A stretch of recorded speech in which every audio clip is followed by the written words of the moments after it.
Amerika Serikat mengirim 2 pesawat pengebom strategis B-1B Lancer ke wilayah Karibia untuk melakukan misi latihan militer pada saat situasi sedang tegang dengan Venezuela. Para pencinta dunia politik dan strategi global, sepertinya kita harus akui satu hal. Panggung geopolitik dunia itu gak pernah sepi dari cerita baru. Kalau sinetron punya episode harian, maka dunia militer punya plot twist mingguan, lengkap dengan aktor utama berseragam, efek suara jet tempur di langit. Dan kali ini, episode panas itu tayang di Laut Karibia, wilayah yang biasanya identik dengan pantai eksotis, kapal pesiar mewah, dan irama reggae yang santai. Tapi sekarang, suasananya berubah drastis. Laut yang tenang itu mendadak jadi arena adu kekuatan antara Amerika Serikat dan Venezuela. 2 negara yang sama-sama keras kepala kalau urusan gengsi dan pengaruh. Jadi begini ceritanya. Angkatan Udara Amerika Serikat baru aja ngirim 2 pesawat pengebom strategis B-1B Lancer buat terbang di atas wilayah itu. Nah, B-1B ini bukan pesawat biasa teman-teman. Ini pesawat yang bisa bawa bom seberat lebih dari 30 ton. Bayangin, itu kalau diisi beras, bisa buat buka warung selama 5 generasi. Pesawat ini berangkat dari pangkalan Dayes di Texas, langsung menuju wilayah udara internasional di atas Karibia. Dan menariknya, ini kedua kalinya dalam seminggu mereka kirim pesawat jenis ini. Kayak orang yang udah mulai nyaman nongkrong, pulang bentar terus balik lagi. Tapi bedanya, ini nongkrongnya bawa bom. Nah, ternyata bukan cuma si B-1B yang terbang di sana.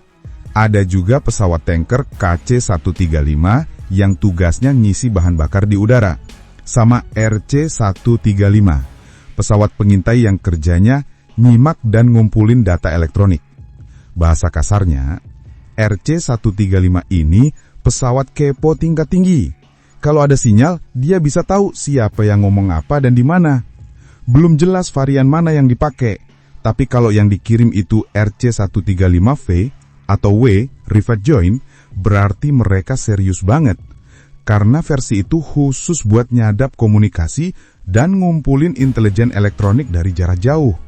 Jadi bisa dibilang, langit Karibia sekarang bukan cuma ramai pesawat, tapi juga ramai sinyal-sinyal yang disadap. Hohoho. Dan ini bukan kejadian pertama loh. Sebelumnya, 3 pesawat B-52 juga pernah terbang dari Louisiana ke utara pantai Venezuela, sekitar 90 mil aja dari daratan. Nah, secara resmi, USAF bilang itu cuma latihan tempur. Tapi ya, kalau latihan bawa pengebom strategis, lengkap dengan tanker dan drone, agak susah juga nggak bercuriga. Belum lagi sekarang di kawasan itu, udah ada sekitar 10.000 tentara AS, sama 6 Gyrosoft, 10 jet fighter di Puerto Rico, plus drone MQ-9 Reaper yang siap ngawasin dari udara. Kalau ini dibilang latihan, kayaknya ini latihan yang paling niat se-Amerika. Katanya sih semua ini bagian dari operasi pemberantasan narkoba. AS bilang mereka mau menghentikan penyelundupan di wilayah itu. Sejak September, mereka udah ngeluncurin 9 serangan udara terhadap kapal yang diduga terlibat perdagangan narkoba. Dan akibatnya, 37 orang tewas.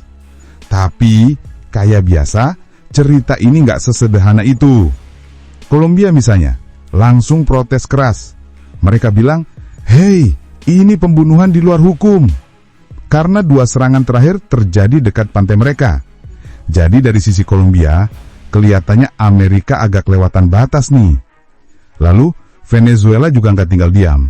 Mereka langsung mengecam tindakan itu sebagai provokatif dan memperingatkan bakal ada konsekuensinya. Jadi, bayangkan suhu politik di Karibia yang biasanya panas karena matahari, sekarang tambah panas karena jet tempur. Nah, yang bikin menarik, kehadiran besar-besaran militer AS ini memunculkan banyak pertanyaan, mulai dari legalitas operasi sampai tujuan sebenarnya.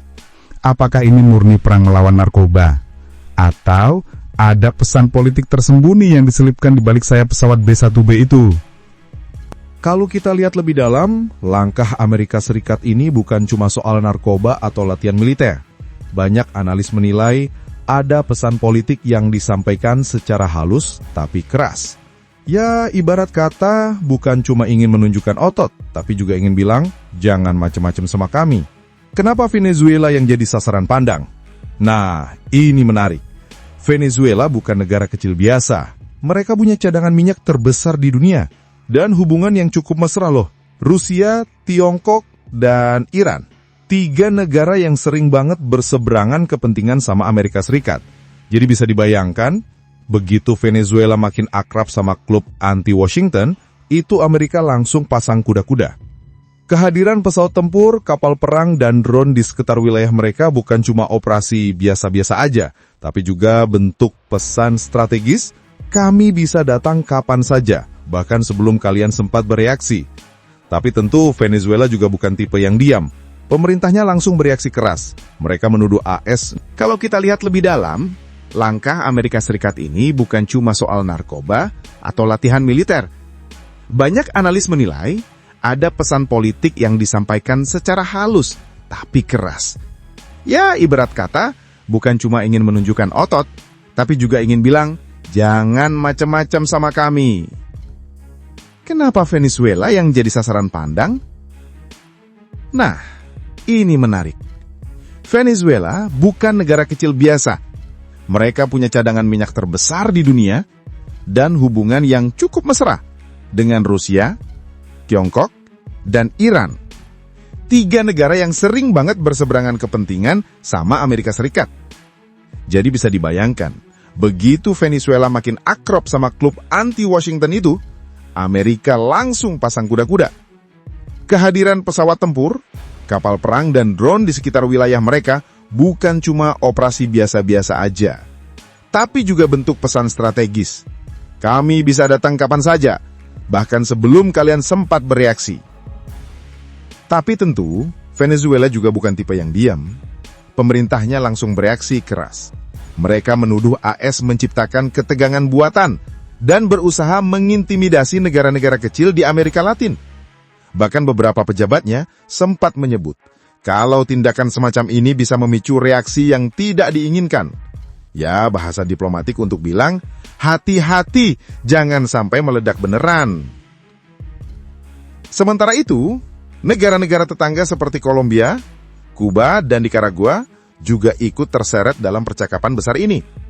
Kolombia, yang sebelumnya marah karena wilayahnya jadi lokasi serangan, malah sekarang terjebak di tengah 2 tekanan. Di satu sisi mereka sekutu AS, tapi di sisi lain, rakyatnya mulai bertanya, kenapa negara lain bisa seenaknya menyerang di dekat wilayah kita? Di sisi lain, Kuba dan Nicaragua justru anggap ini sebagai bukti bahwa Amerika belum berubah.